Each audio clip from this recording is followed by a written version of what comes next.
Progressive overload day 34। আজকে train করব chest. আমার চেস্টের জন্য আমি যদি একমাত্র এক্সারসাইজ পিক করি সেটা হবে ওয়েটেড ডিপস। এই সিরিজে আমার একমাত্র টার্গেট হচ্ছে ওয়ার্কআউটে আমার প্রোগ্রেস ট্র্যাক করা।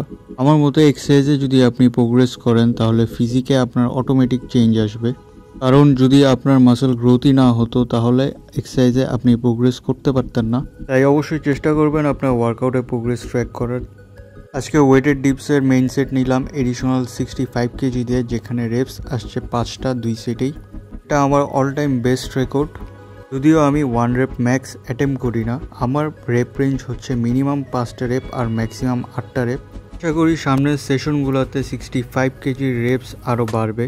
দেন চেস্টের সেকেন্ড মুভমেন্টের জন্য বেসিক পুশ আপসের 2 সেট, লাস্টলি সাইড ডেলসের জন্য ডাম্বল সাইড রাইজের 2 সেট করে আজকের ওয়ার্কআউট এখানেই শেষ করলাম। আজকের জন্য এতটুকুই, আবারও দেখা হবে পরবর্তী ভিডিওতে।